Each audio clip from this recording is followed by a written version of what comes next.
All right, guys, Wes here. Welcome back to VGL. We just got some exciting news for Far Cry 7. We got a brand new leak that just went down that reveals some pretty interesting news regarding the overall story and just like the plot of the game. So yeah, let's just go ahead and jump into all those details. So starting off, we have a brand new leak that just went down. This was discovered on Reddit, but let's just go ahead and break down the details. So Far Cry 7 is currently rumored to be set in New England, a region in obviously the northeastern United States, known for a ton of diverse landscape, including hills, mountains, coastlines, and so on and so forth. Now, the current plot of the game is said to revolve around a power struggle within a wealthy upper-class family called the Bennetts.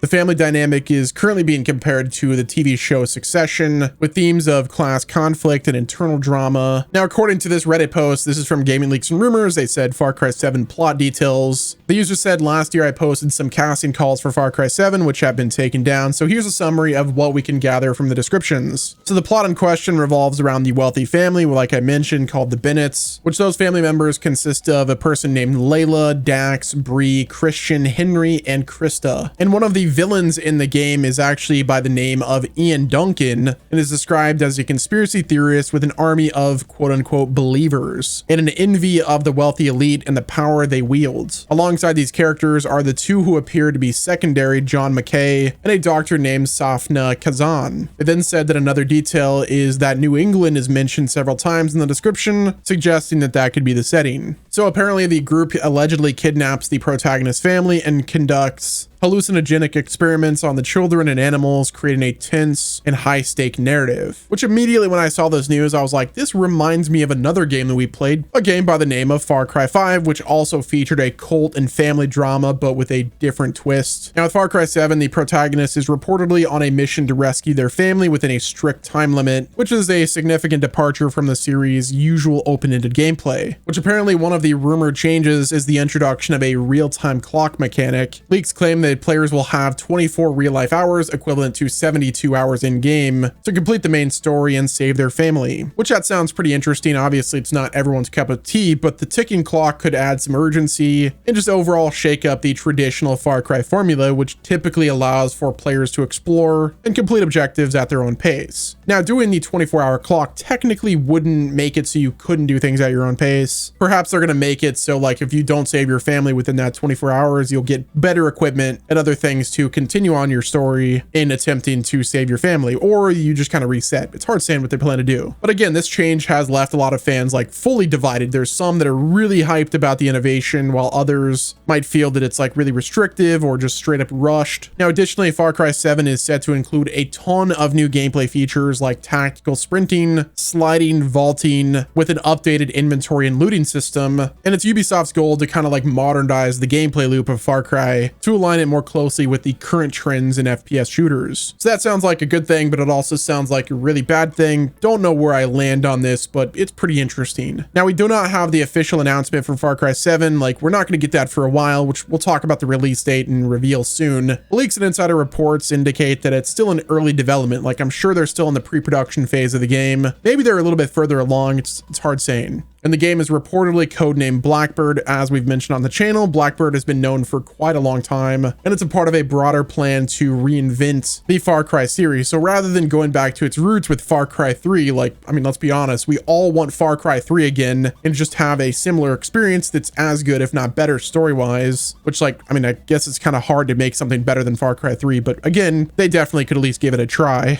Yeah, I don't know if they need a reinvention. It'll be interesting to see how the gameplay works with Blackbird. But alongside Far Cry 7, Ubisoft has been working on another title, which is a multiplayer extraction shooter, which, you know, again, another extraction shooter on the market. We love extraction shooters. Woohoo! That game is currently codenamed Maverick, and it's set to take place in the Alaskan wilderness. Both projects are currently slated for 2025, but have allegedly been internally delayed to 2026 due to the development and just the overall complexities of the development. And most likely because of the current distaste with Ubisoft, even though, like, I still think Ubisoft has the potential to be a good publisher. They just have to, you know, just make good games. I saw a tweet the other day that was like, the thing that makes Kingdom Come Deliverance 2 so good is because it was designed by people and not telemetry. And Ubisoft makes games that are like manufactured. They don't create the experiences. They're just manufacturing games and they're not making them. Yeah, I think it's safe to say that the leaks about Far Cry 7 have generated a mixed reaction amongst fans. I know a lot of people are hoping that Far Cry 7 will return to other high points in the series, like your Far Cry 3 and even Far Cry 5. And honestly, I'm a sucker for Far Cry Primal as well. Like, I think a lot of people can agree Far Cry Primal was pretty awesome. Like, I really enjoyed that game for me. But after the mixed and kind of terrible reception of Far Cry 6, people are a bit concerned about the overall like state of Far Cry. Like, I am also really concerned about the state of Far Cry in the future. But I do like the setting for New England. It's going to be an interesting take. I actually like the Alaskan one as well. And the Succession style plot has me interested, even though like the writing for Ubisoft games lately haven't been the greatest. But who knows, maybe the writing will be really solid. Now, one thing that I will say is I feel like this release having like a time gate to it, and with them deviating from the Far Cry formula, it'll be interesting to see whether or not they will alienate longtime players, even though I think the past releases for Far Cry have already alienated those players anyway. Is there a case that could be made that Far Cry needs to evolve the format? Yes, there is. But I think it comes down to writing and just like the overall quality control. Like, they could do better. But again, Ubisoft has been in that loop of like manufacturing games and not creating them. But one thing that I do find interesting is recently Far Cry has been getting updated a lot. Like, Ubisoft has been updating older titles. They've been updating Far Cry New Dawn. And then there was Far Cry 4 that added achievements on the Steam version, so that's pretty cool. But yeah, the state of Far Cry is not a good one, and I do hope that Far Cry 7 is a step in the right direction, but I'm nervous. I don't think that there is going to be that step in the right direction. Like, this game could be a solid, I guess, stopgap between this game and another game that is more like Far Cry 3. Again, like, Far Cry 3 was peak for Far Cry. They need to try to recreate that success, and it comes down to gameplay loop. It comes down to region. Like, Far Cry 3's region was just awesome. That tropical island vibe was absolutely incredible, and they just need to try to recreate that for the next game that they decide to do. And also, like, there can't be side quests for the sake of side quests. That's one of the things that I hate about Ubisoft. It's like they're so focused on player time that they just bloat their games with unneeded and just useless crap. And it's like they need to focus on having a game with a good gameplay loop and not force people to do side content to progress. Like, the recent Far Cry games have literally felt like a chore, and that's the same thing for Assassin's Creed as well. Like, they felt like a freaking chore, and I don't want that to be the case for the next game. But yeah, until Ubisoft makes an official announcement, all of this information should be treated as speculative. Take this with a grain of salt. Obviously, this is not official confirmation of Far Cry 7's existence. Who knows? They may decide to like scrap all of this and just go back to the drawing board and try to recreate the success of Far Cry by going back to their roots rather than deviating from the series' best formula. Either way though, guys, that's going to wrap it up with this video. If you guys are looking for more specific updates, obviously keep an eye on the channel. We will be covering all of the latest news on AAA gaming as well as Far Cry. If you enjoyed this video, do me a favor, hit the like button, subscribe to the channel with your noties on, and until next time, this has been Wes, and I will talk to you guys in the next video.